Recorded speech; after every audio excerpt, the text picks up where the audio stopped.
90 days. That is 3 months of talking into a void that doesn't even bother to echo back anymore. 90 days since the last time a crackle of human speech broke through the white noise on the emergency frequencies.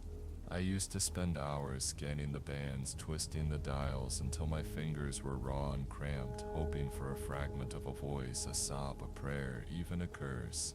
Anything to prove that the silence wasn't absolute. But tonight, I am just sitting here in the glow of the vacuum tubes, watching the dust motes dance in the amber light of the console. This is Joe Henry, broadcasting from nowhere in particular to anyone who isn't there. It is 6 months since the sky changed and the world slowed down to a crawl before stopping altogether. I hope you enjoyed that last track. It was Duke Ellington, recorded in a world where people still worried about things like taxes and bus schedules. It feels like a transmission from a different galaxy, doesn't it? The brass is too bright, the rhythm too steady. It sounds like a lie we all agreed to believe in until the truth arrived in those silent, shimmering ships that didn't even bother to fire a shot. The studio is getting colder now. The heater died sometime in November, and I haven't had the heart to go down to the basement to see if I can coax the boiler back to life. I just wrap myself in a couple of wool blankets and keep the transmitter running. It's the only thing that generates heat anymore. The smell of ozone and old paper is my only company, outside the reinforced glass of the booth. The city is a graveyard of steel and glass. I haven't seen a light in the valley for weeks. When the power grid finally gave up the ghost, I thought that would be the end of it. I thought the darkness would bring them down from the hills, but they don't seem interested in the dark. They don't seem interested in us at all, really. That's the part that sticks in my throat. We spent 50 years making movies about being invaded, about being hunted, about being the center of a cosmic war. We never expected to be ignored. We are just ants in a kitchen that they are slowly, methodically cleaning. They aren't killing us so much as they are just rearranging the furniture, and if we happen to be under the rug when they lay it down, well, that's just how it goes. I took a walk yesterday.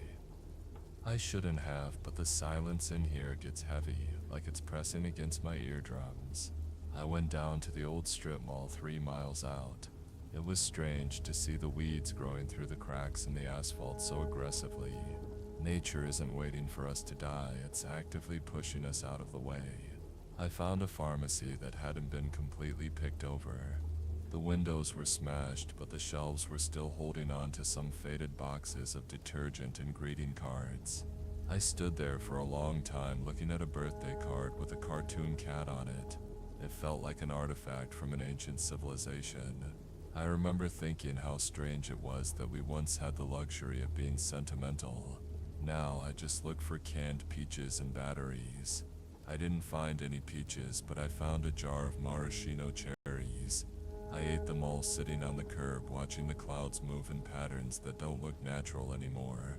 There's a purple tint to the sunset now that wasn't there 6 months ago. It's beautiful in a way that feels like a threat. Now the Tron de Nuit that feels like a threat. I've been thinking about the news reports from those first few weeks. Remember the lady from the BBC?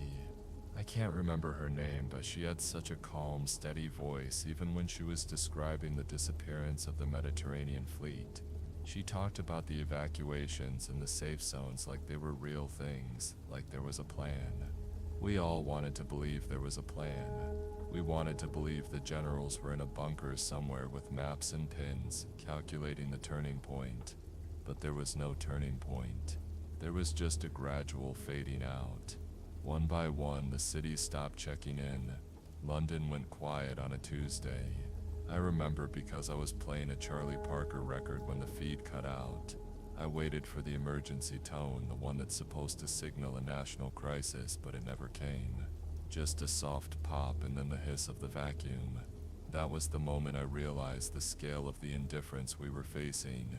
They didn't even bother to take out our communications.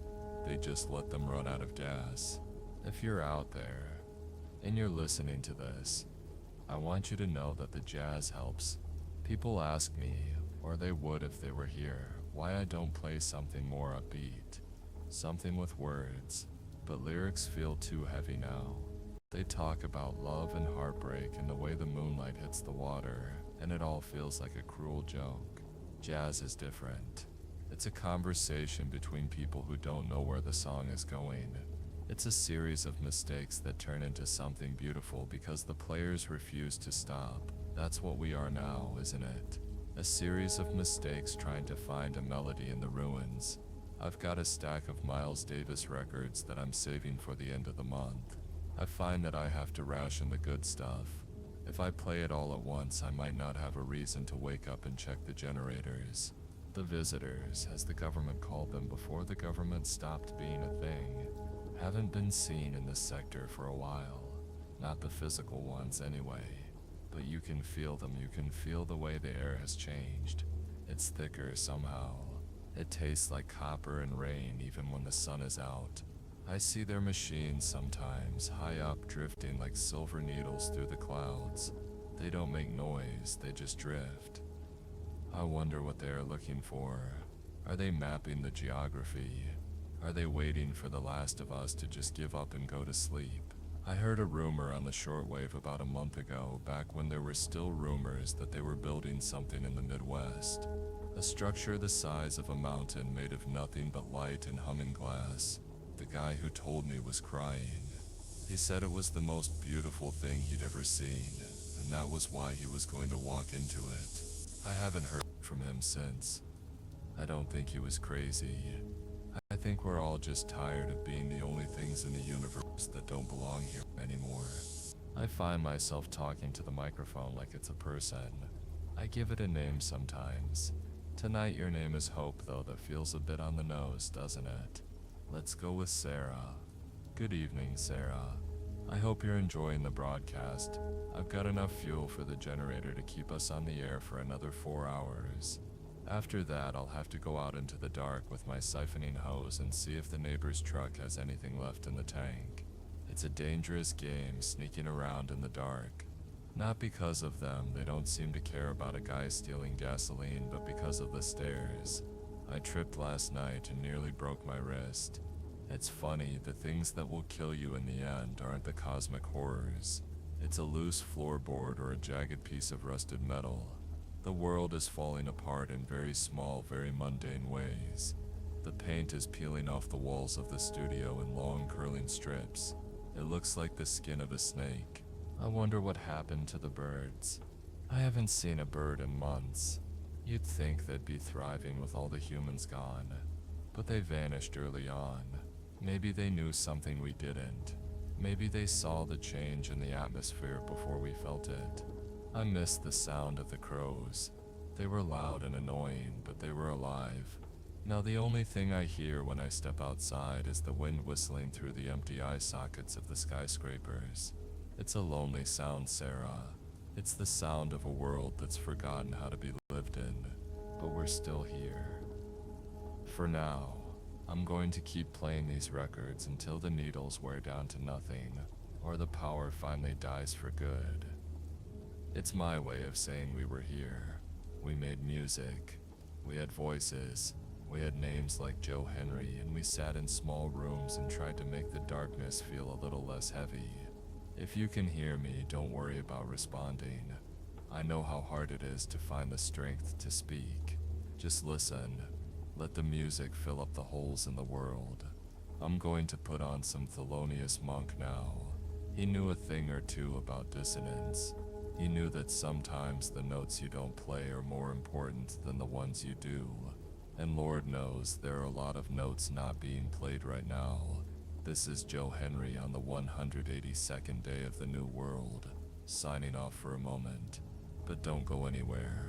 The silence is long, but the records are longer. Stay with me. Please, just stay with me in the dark. We've got all the time in the world, and nowhere left to go. Stay tuned, I'm still here. I'm still here. I'm still here.